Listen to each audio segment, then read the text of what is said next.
कल रात को क्या हुआ, आप जाओगे टीवी पे देखोगे। कल रात को संसद में, इधर उधर नहीं, लोकसभा में एक इनके बीजेपी के मेंबर ने एक दूसरे लोकसभा के मेंबर, साधारण आदमी नहीं, हमारे आप जैसे लोग नहीं, ये एमपी लोग हैं, दानिश अली एक मेंबर हैं लोकसभा के, उनको क्या क्या शब्द बोले हैं लोकसभा में खड़े होके टीवी पे सबके सामने। रमेश बिधूड़ी जो यहां पे एमपी हैं, उसने दानिश अली को कहा भड़वा है, मुल्ला है, उग्रवादी है, आतंकवादी है, कटवा है, ये सब लोकसभा में बोल रहे हैं। कोई इज्जत बची है देश के अंदर? कोई शर्म बची है इस देश के अंदर? जब आपके मिनिस्टर खड़े होके सड़कों पे बोलते हैं, गोली नारे लगवाते हैं ना, गोली मारो सालों को, जब आप गोली मारो के नारे लगवाते हो, जब आप जनता को ऐसे भड़काते हो, तब यह स्थिति आती है कि लोकसभा के अंदर भी इस तरह की बातें होती। अब इस स्थिति में देश पहुंच गया है कि अब इस देश को खड़े होके कहना पड़ेगा कि बस बहुत कर लिया तुमने नाटक, बहुत कर लिया तुमने भड़काने का खेल। ना हिंदू ना मुसलमान, सिर्फ जवान और किसान, बस वो बात करें।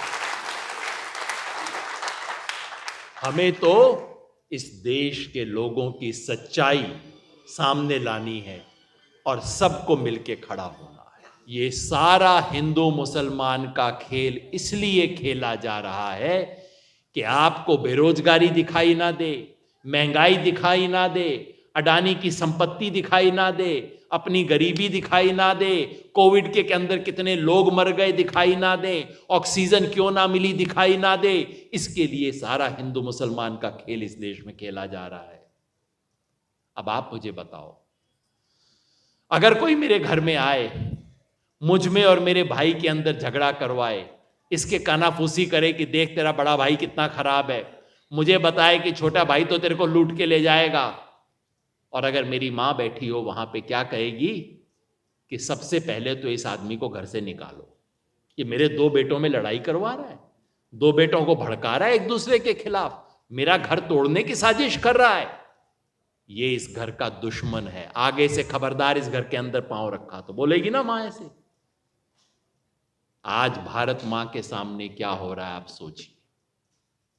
आज अगर भारत मां हो तो क्या देखेगी कि दो मेरे बच्चे हैं, हिंदू और मुसलमान, और इन दोनों के बीच में जहर डाला जा रहा है, दोनों को एक दूसरे के खिलाफ भड़काया जा रहा है, दोनों के अंदर नफरत और हिंसा फैलाने की कोशिश हो रही है, और इस तरह से इनकी लार लपकती है कि बस मेवात है, मेवात में कुछ हो जाए तो मजा हो जाए, ना हो पाया, चल एक और यात्रा निकालो, चलो इसी में कुछ होगा, चलो कुछ तो करवाओ। इतनी बेशर्मी से इस वक्त कोशिश हो रही है कि देश में कहीं कोई चिंगारी तो निकले, फिर उसको लेके पूरे देश में आग लगाएंगे, मजा आएगा। ये सारा खेल है घर में आग लगा के रोटी सेकने का खेल है,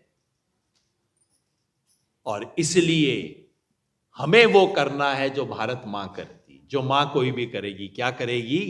कान पकड़ के निकालेगी, कहेगी खबरदार इस घर में आगे से मत आना। यही बात हमें इन्हें कहने की जरूरत है कि तुम इस देश में आग लगा रहे हो, तुम इस देश में भाई भाई में, बहन बहन के अंदर तुम हिंसा कर रहे हो, झगड़ा फैला रहे हो, नफरत कर रहे हो। तुम देश प्रेमी नहीं हो, तुम देशद्रोही हो। ये होते हैं देशद्रोही असली। जो घर में झगड़ा करवाए वो सबसे बड़ा घर का दुश्मन है, और ये काम ये लोग कर रहे हैं। आज अगले 1 साल के अंदर इस देश की अगले 50-60 साल तक के लिए किस्मत लिखी जाने वाली है। उसमें क्या काम कर सकते हैं ये हमें तय करना है। घर बैठ सकते हैं, लेकिन अगर घर बैठे रहे तो कभी ना कभी हमारा बच्चा, पोता, नाती, भांजा, भतीजा पूछेगा चाची, नानी, दादी, ये 2024 में जब पूरे देश में ये हो रहा था, उस टाइम आप क्या कर रही थी? और कोई कहे नहीं बेटा घर में बड़े काम थे, मकान की मरम्मत करानी थी उन दिनों। तो कोई कहे कि नहीं बिजनेस में थोड़ा बिजनेस बढ़ा रहा था। तो लोग पूछेंगे अच्छा, पूरे देश का भविष्य का फैसला हो रहा था और आपको अपने मकान के भविष्य से फालतू कुछ ना दिखाई दिया? ये बात पूछेगी आने वाली पीढ़ी हमसे। इसलिए एक बहुत बड़ी जिम्मेवारी हमारे सामने है। और जिम्मेवारी क्यों है?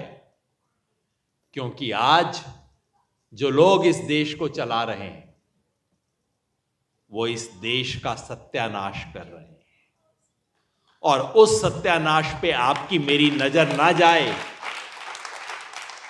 आपकी और मेरी आंख में धूल झोंकने के लिए आग लगा रहे हैं, ताकि हम सारे आग की तरफ देखते रहें और पीछे जो बर्बादी हो रही है उस पे हम लोगों का ध्यान न जाए। और सारा भोंपू इनके पास है। ये टीवी वाले क्या है? भोंपू हैं इनके, और क्या है? सारे भोंपू इनके पास हैं, सारे लाउड स्पीकर इनके पास हैं। सच बेचारा कम है, भोंपू ये लगाए जा रहे हैं। भोंपू ये है कि देश का इतना विकास हो रहा है। भाई इतने सब बैठे हैं, साधारण लोग बैठे हैं, मुझे बेहद खुशी हुई। सिर्फ इसलिए नहीं कि इतने सब लोग आए हैं, बल्कि वो लोग आए हैं, उस परिवार के लोग इस कमरे में आए हैं जो कमेरे लोग हैं। यहां पे दिल्ली देहात के लोग आए हैं, यहां झुग्गी और बस्ती के बहनें आई हैं, यहां हाथ से काम करने वाले लोग आए हैं। और हम लोगों का तो नारा ही ये है, कौन बनाता हिंदुस्तान? भारत का मजदूर किसान। ये कोई नेता लोग देश नहीं बनाते हैं, मजदूर किसान इस देश को बनाते हैं। आज वो लोग बैठे हैं। तो जब हमें कहा जाता है देश का विकास हो रहा है, किसी दिल्ली के साधारण व्यक्ति से पूछो कि भाई देश का तो विकास हुआ, तुम्हारे परिवार की क्या स्थिति है? नहीं जी खराब है। अच्छा सब कुछ ठीक था? नहीं जी कोविड के अंदर तो एक बंदा चल बसा। अच्छा घर का गुजारा हो रहा है? कि जी कमाल कर रहे हो, कैसे गुजारा हो रहा है? टमाटर का रेट नहीं पता आपको, कड़वे तेल का रेट नहीं पता, गैस का रेट नहीं पता, क्या गुजारा हो रहा है? अच्छा घर में रोजगार तो सबको है ना? भाई साहब कमाल कर रहे हो, जवान लड़के दो यहां पे बैठे हुए हैं बगैर काम के, और आप कह रहे हो रोजगार है।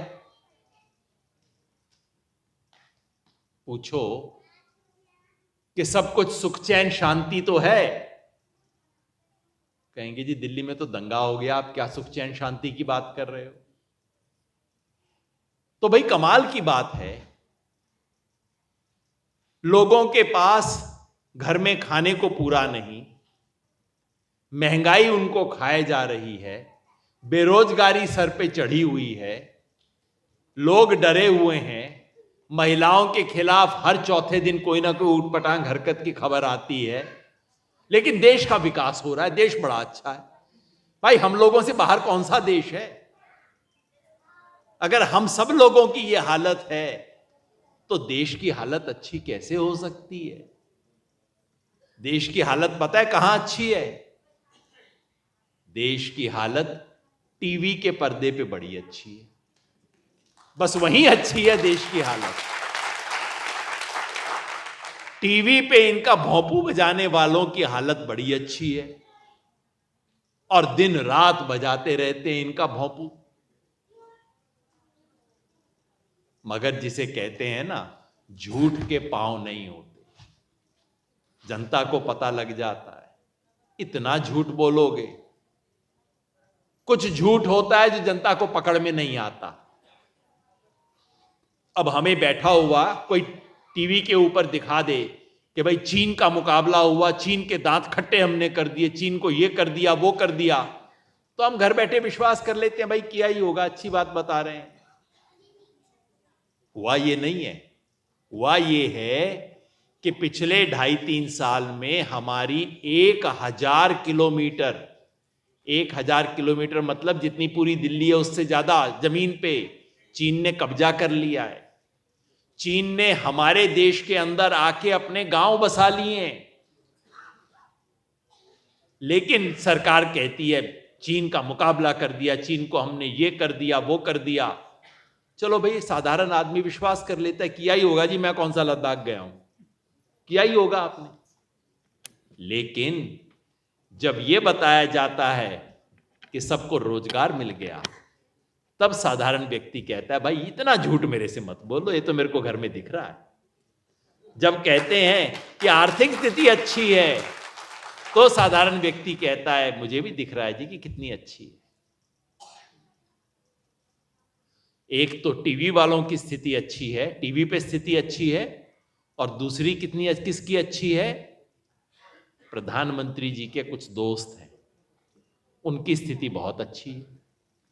एक हैं जिनका नाम है गौतम अडानी। याद है लॉकडाउन हुआ था दिल्ली में 3 साल पहले, हर एक को याद होगा, दिल्ली बंद हो गया था, पूरा देश बंद हो गया था। हर घर की क्या हालत थी तब याद है? अच्छे अच्छे घर में खाने की दिक्कत हो गई थी।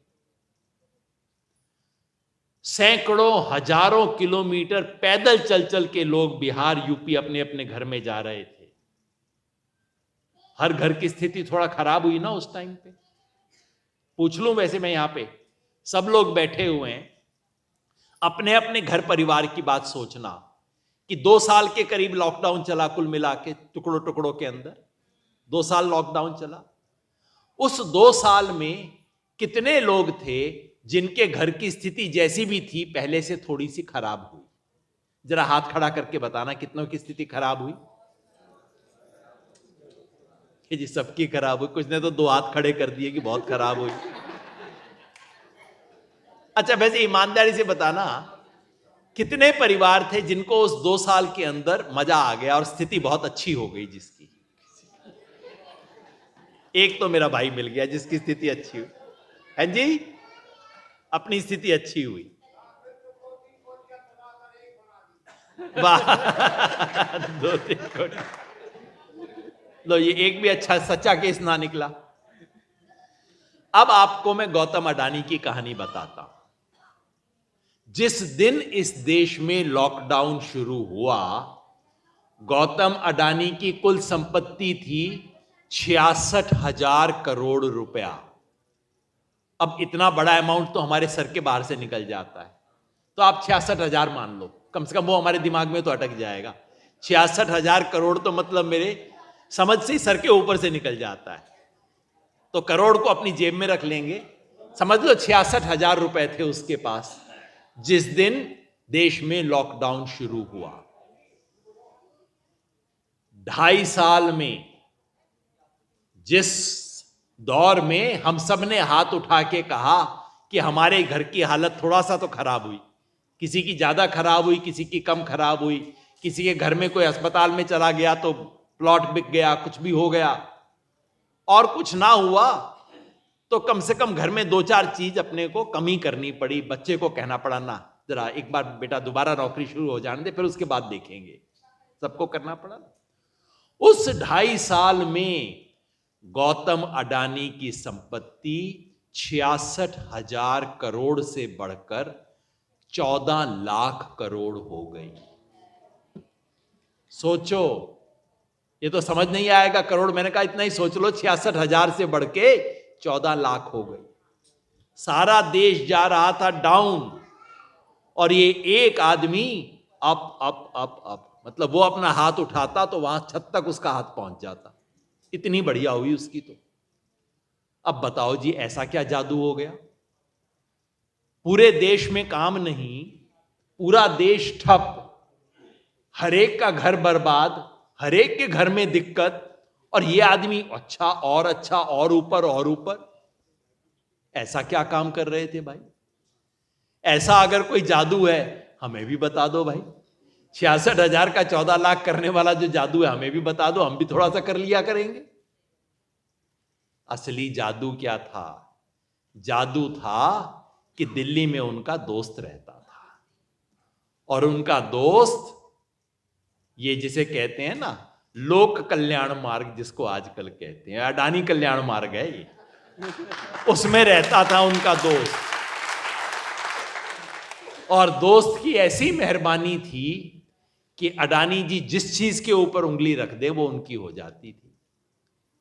अडानी ने कहा बंबई का एयरपोर्ट, जो चीजें खरीदनी थी, जिस चीज पे अडानी ने हाथ रख दिया, जो बंदरगाह पे हाथ रख दिया वो अडानी का, जो बिजली की कंपनी पे हाथ रख दिया वो अडानी का, और तो और जो मुंबई का एयरपोर्ट एक दूसरे बंदे के नाम था, एक दूसरी कंपनी का था।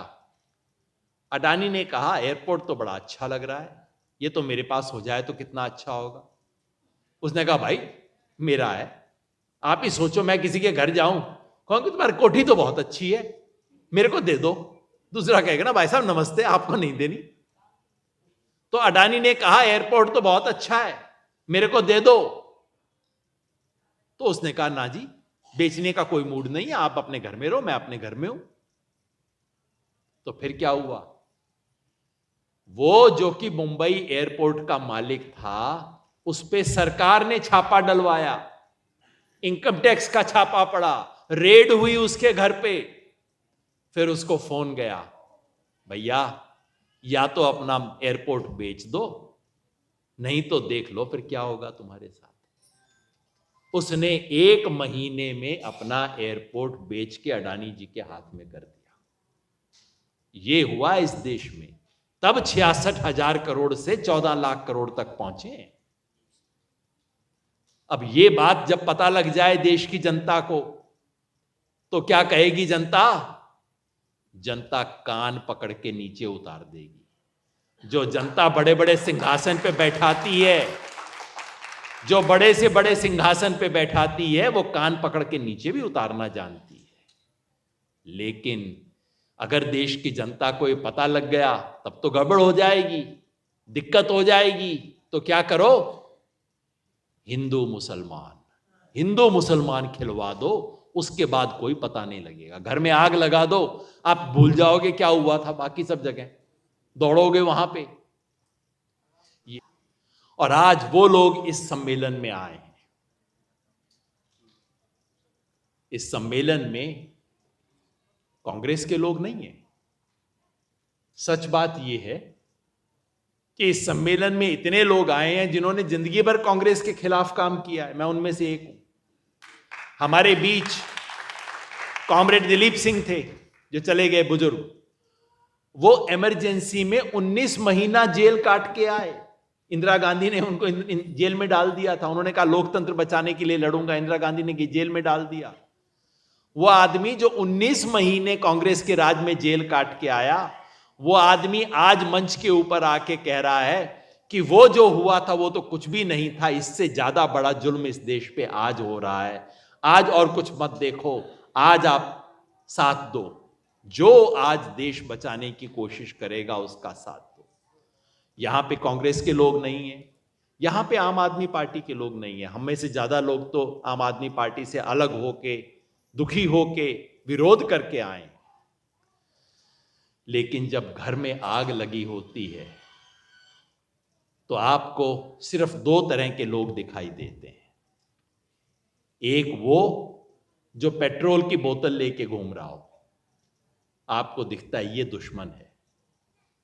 और दूसरा वो जो पानी की बाल्टी लेके आया हो। और जब घर में आग लगी होती है तब ये नहीं देखा जाता कि जो पानी की बाल्टी लेके आया है उससे 6 महीने से मेरी बोलचाल नहीं है। कोई बात नहीं, अगर आज पानी की बाल्टी लेके आया है तो मेरा भाई है, मेरा दोस्त है, मेरा साथी है। उस वक्त ये नहीं देखा जाता कि पानी की बाल्टी का रंग लाल है, नीला है, पीला है, कुछ नहीं देखा जाता। भाई घर में आग लगी है, तू पानी लेके आया है, तू मेरे लिए देवता समान है, आजा हम मिलके करेंगे। आज इस देश में वही संकट है। आज हम सबको मिलके इकट्ठे होना है। ये दिल्ली शहर बीजेपी को अपना गढ़ की तरह दिखाया जाता है, क्योंकि इस शहर में ये भोंपू वालों का ज्यादा असर हो गया है। ये टीवी और इन सब का बहुत असर हो गया है। यहां पे मोदी भक्तों की संख्या भी काफी हो गई है, लेकिन बीजेपी की असली जीत का वजह यह नहीं है। बीजेपी की असली जीत का कारण यह नहीं है कि दिल्ली में इतने मोदी भक्त हैं कि बीजेपी चुनाव जीती जाएगी ना।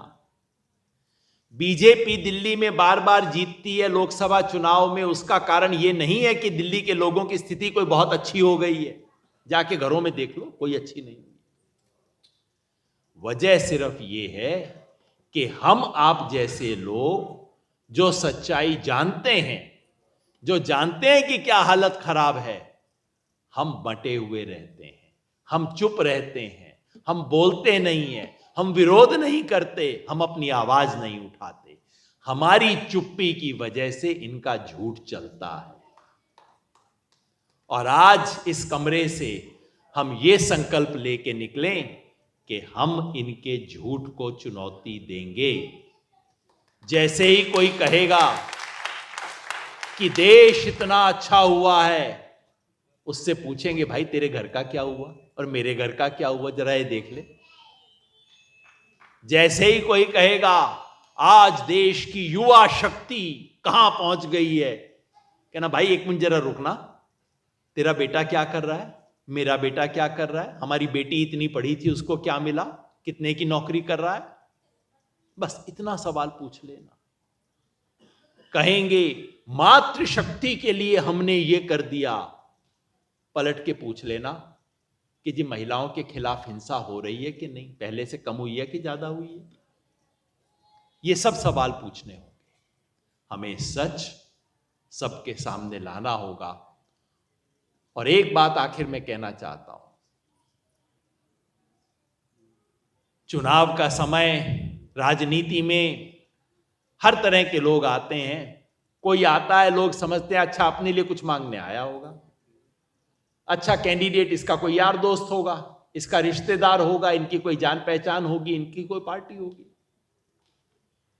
उसकी आवाज सुनी जाती है, लेकिन लोगों को लगता है कि भाई उसकी आवाज के अंदर कोई ना कोई दिक्कत है।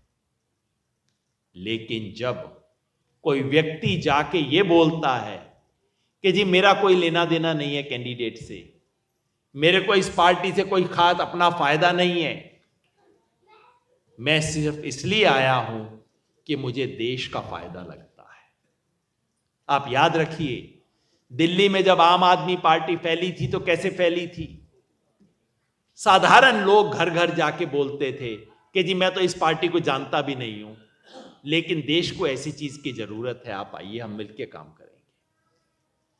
जब कोई अपने बिना फायदे के, अपनी गर्ज के बिना सच्चाई की बात लोगों के सामने रखता है तो लोग सुनते हैं। जब लोगों को लगे कि इसकी कोई अपनी गरज नहीं है, ये तो सिर्फ इसलिए आए हैं कि देश बचाने के लिए, समाज बचाने के लिए आए हैं, तो लोग वो बात सुनते हैं। वो ताकत हमारे पास है। किसी भी समाज में साधु की एक अलग ताकत होती है, राजा की ताकत अलग होती है। राजा के पीछे खूब भीड़ है, राजा के पास पैसा है, लेकिन साधु की आवाज में दम होता है, क्योंकि लोग कहते हैं साधु है, बोल रहा है, जरूर सच ही बोल रहा हो। आज हमारी ये ताकत है, इस ताकत को लेके हम आगे बढ़ेंगे, सच्चाई को जनता के सामने लेके आएंगे और इस देश को बचाने के लिए काम करेंगे, ताकि आगे 20 साल बाद, 50 साल बाद ऐसा ना हो कि हमारा बच्चा पोता कोई हमसे पूछे और हमें अपने जूते की तरफ देखना पड़े। हम सर उठा के कह सकें, बेटा जब इस देश में जरूरत थी, जब इस देश पे खतरा था, जब इस देश को लूटने की कोशिश हो रही थी, तब तेरी नानी, तेरी ताई, तेरा चाचा, तेरा दादा वहां पे खड़ा था, लड़ रहा था। ये बात हम हिम्मत से कह सकें, इसके लिए आज हमें काम करना होगा।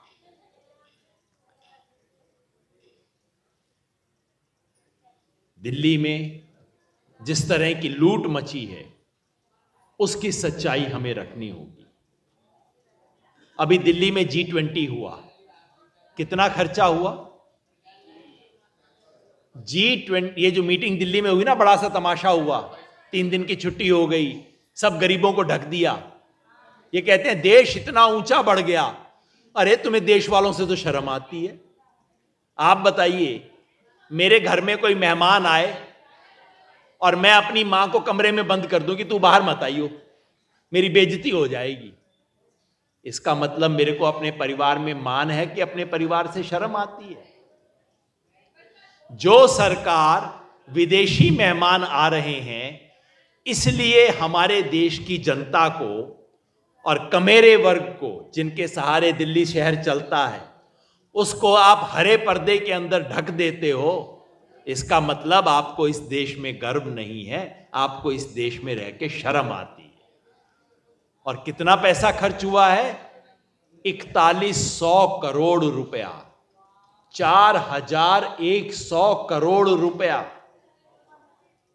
मतलब अगर 1-1 लाख दे देते, 1-1 लाख दिल्ली के परिवारों में बांट देते, तो दिल्ली के 4 लाख परिवारों का घर अच्छा हो जाता। 4 लाख परिवार, सबके थोड़ा छप ठीक हो जाता, दीवार ठीक हो जाती, थोड़ा घर कमरा ठीक हो जाता उनका। एक मीटिंग के लिए, सिर्फ एक ड्रामे और तमाशे के लिए कि प्रधानमंत्री जी का एक तरह से गुणगान हो, उसके लिए इतना पैसा खर्च कर दिया। उसके बाद परसों अपने बर्थडे पे, प्रधानमंत्री जी का बर्थडे था, द्वारका के अंदर एक एग्जीबिशन हॉल का इनॉग्रेशन करके आए हैं। उसका कितना खर्चा? 2700 करोड़ रुपया, 2700 करोड़ रुपया। ये 2 चीजें आप ना करते अपने शानो शौकत के लिए, तो दिल्ली में, दिल्ली का देख लीजिए, कोई 7 लाख घर दिल्ली के अंदर बेहतर बन जाते अगर ये तमाशा ना करते। तो ये सब सच और इस तरह के सच दिल्ली की जनता के सामने लाने हैं। मैं इसलिए कह रहा था कि हमारी बहनें जाके जब ये बातें बताएंगी कि मोदी जी ने तो अपने बर्थडे पे इतना पैसा खर्च करवा दिया जिससे 6-7 लाख घर इस दिल्ली के अच्छे हो सकते थे, तो समझ आएगा। क्योंकि 4000 करोड़ रुपया बोल दो, कुछ समझ ही नहीं आता भाई कितना पैसा है ना? इतना पैसा इन्होंने खर्च किया है। ये और इस तरह का पूरा सच हम दिल्ली की जनता के सामने लेके जाएंगे। दिल्ली की जनता सिर्फ ग्रेटर कैलाश में नहीं रहती, कनॉट प्लेस में नहीं रहती, जोरबाग में नहीं रहती। दिल्ली की जनता गांव में रहती है, बस्ती में रहती है, झुग्गी में रहती है, अनऑथोराइज कॉलोनी में रहती है। दिल्ली की 70% 80% जनता वहां रहती है। और आज यहां उसकी आवाज हमें दिख रही है, उसकी आवाज सुन रही है। वो आवाज उठाएंगे, सच को सामने लाएंगे, लड़ेंगे और तो जरा मजे से जोर से कहिए, लड़ेंगे। जोर से, महिलाओं की तरफ से जोर से आवाज आएगी तो मुझे विश्वास हो जाएगा हम जीतेंगे। बच्चे भी बोलेंगे सारे, हैं जीतेंगे, लड़ेंगे, लड़ेंगे, लड़ेंगे। इंकलाब, इंकलाब। भारत माता की, भारत माता की। धन्यवाद। खबरों में बने रहने के लिए फोरम 4 को सब्सक्राइब करें और नोटिफिकेशन पाने के लिए बेल आइकन दबाएं।